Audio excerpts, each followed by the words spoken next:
Hello, and welcome back to another episode of the HappyBitch podcast. It's been a little while. I hope all of you are doing wonderful.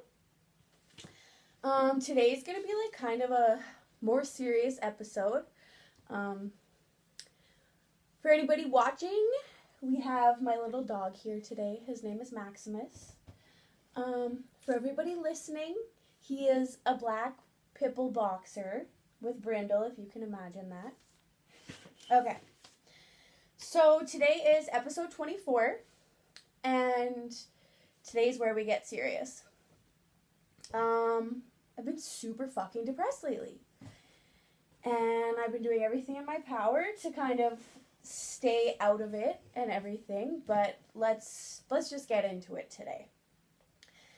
Dealing with my depression and how I'm trying to improve. Today's episode is just about how tough it's been dealing with my mental health. I'm very sad. I'm struggling to find joy in my favorite things, low energy, and to top it all off, guilt. Whenever I get depressed, I get guilty.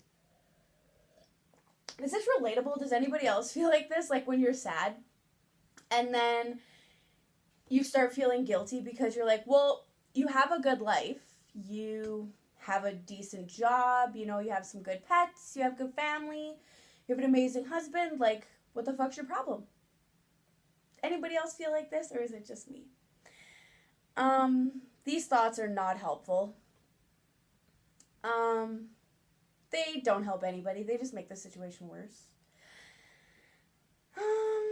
Where was I? Sorry about that. Yeah, like, why are you so sad? Other people have it way worse than you do.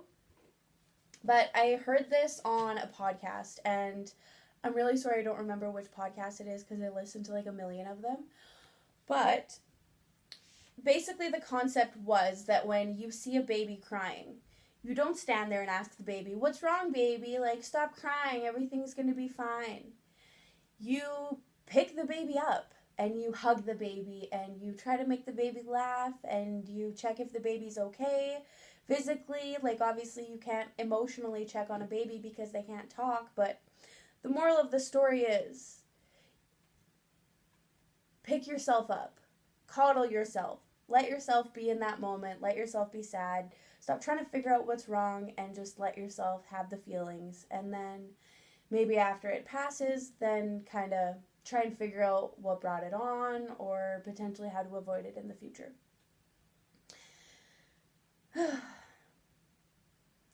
With that being said,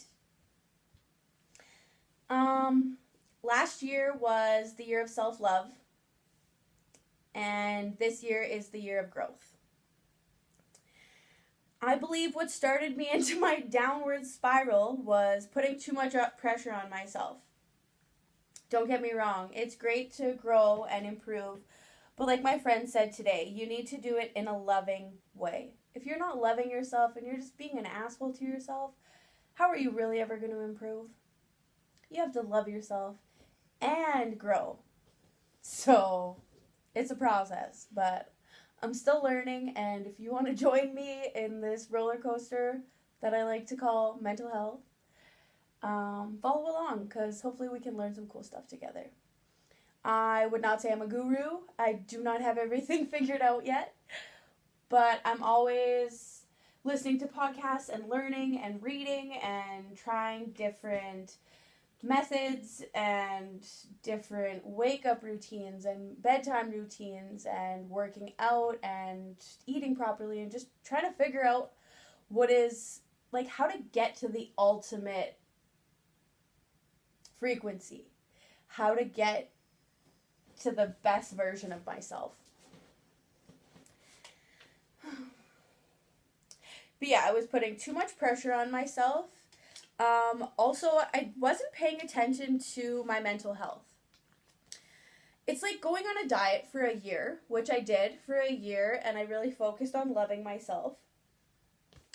But then I kind of slipped back into my old ways. So it's like going on a diet for a year and then going back to your old ways and being surprised when you gain weight. I don't know how I didn't see this coming. I'm upset that I lost my focus on my mental health, because at one point that was the forefront of every day. I was just trying to maintain, and I was doing really good.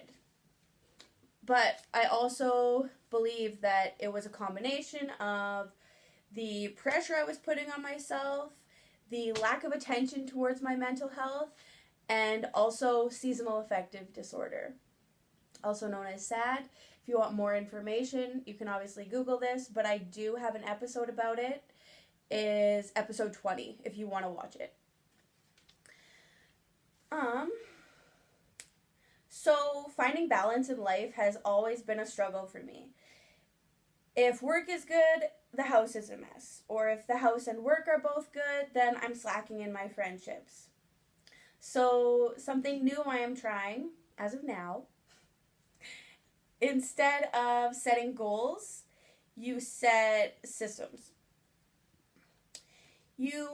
Basically, here's an example. If you want to be fit, you set 3 days a week for the gym.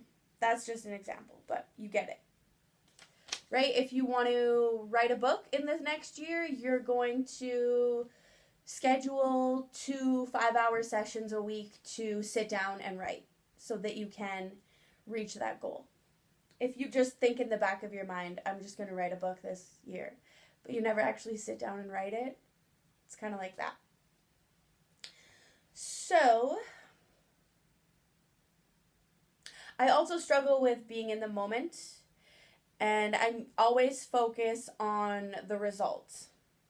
With setting a plan instead of setting a goal, I feel more focused on the day-to-day, which is where we live, is where we exist. It's what really matters.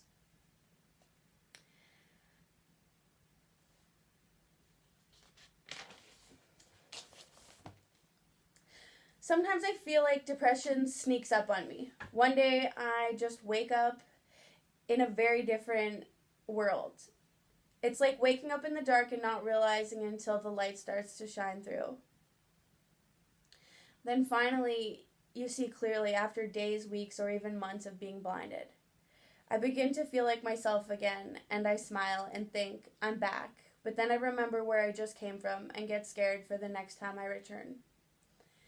If this is relatable, can you guys please just give me a like or comment below and just be like, yeah, I get it. I'm here with you, sister. It's relatable. Because sometimes, I just get in my own head and I'm like, life shouldn't be this hard. Nobody else feels this way. And then I have a hard time talking about my mental health.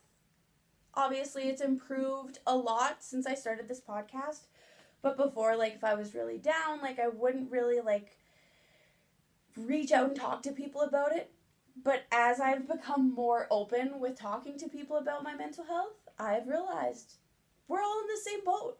Not exactly. Not everybody has anxiety or depression or ADHD or bipolar, schizophrenia. Not everyone has something like that. But everybody struggles, and this stuff is relatable on one level or another. Basically, what I'm saying is, I am not alone, and you are not alone.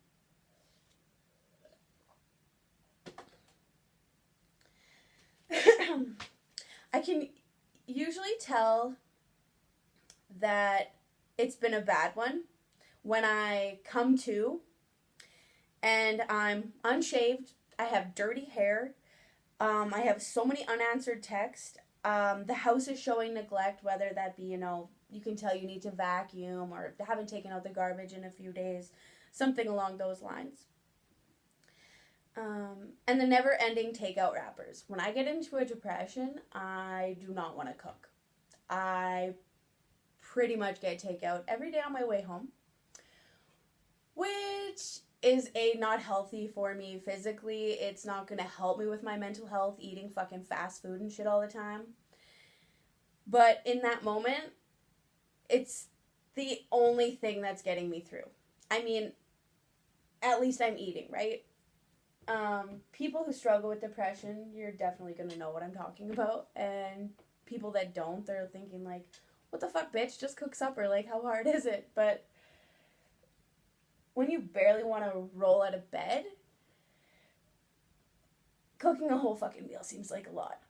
So that's what I have to say about that.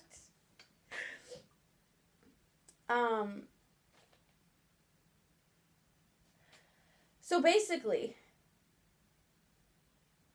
today I was able to verbalize something that I've never been able to verbalize before. So I would say, like, I have anxiety and depression. And sometimes I'm like, when I'm anxious and depressed, it's really bad. Sometimes, because it's like the anxiety is telling you the million things you have to do. And the depression is telling you that you have no energy to do these things. But sometimes when I'm depressed, anxious, so I'm already in this depressive state, and then I get anxious, and let's say my anxious thought, because this is one of my reoccurring intrusive thoughts, is that the house is going to burn down. So my anxious, imagine like a little anxiety monster and a little depression monster. So my depression monster is kind of already won. I'm depressed. Then my anxiety monster comes and he's like, oh, the house is going to burn down. But the good thing about this situation is when the anxiety monster says that, the depression wins, because it's like, we don't care. So it's almost like sometimes I'm able to be so depressed that my anxiety can't get a hand up. It was like mind-blowing to me when I said it out loud, and like it made so much sense. Anyways, basically what I am trying to say is, it is okay to be depressed, but it is not okay to stay there. Get yourself whatever it is you need. Rest, love, food, time, whatever it is. Counseling, medication, going for a walk. However you take care of your mental health, I want you to do that so that you don't get depressed. And make your mental health a priority. Don't forget about it. Don't let it slide. It's like keeping a clean house. You have to do it a little bit every day. Or else you wake up one day and the house is a mess. It's the same thing with you. If you don't take care of yourself each day, you're going to wake up one day and you're going to be forced to take care of yourself. Maybe that's staying in bed for the whole day. Whatever it may be. I'm sorry it's been so long. I'm sorry I let myself get it. Sorry, guys. I'm sorry it's been so long. And I'm sorry to myself that I let it get bad again. But when I go to a dark place, I think, who really cares what I have to say? I don't feel like podcasting, and I just get super negative. But I have created this podcast to potentially help people. And if I only ever share the positive things, or only record when I'm happy, how is that really honest or helpful? It took me a lot of motivation to share some of the things I've shared with you today. I think I have like a misconception of my head that when you are saying you're depressed, you are playing the victim, but you're not. And I think when you're depressed, you think you don't have a good life, but that's not true.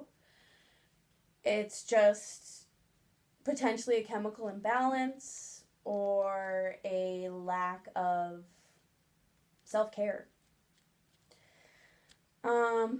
Thank you so much for listening. Thanks for coming back. And if it's your first time, welcome. Please like and subscribe. Be happy. Don't be a bitch. I love you all. Take care. Bye.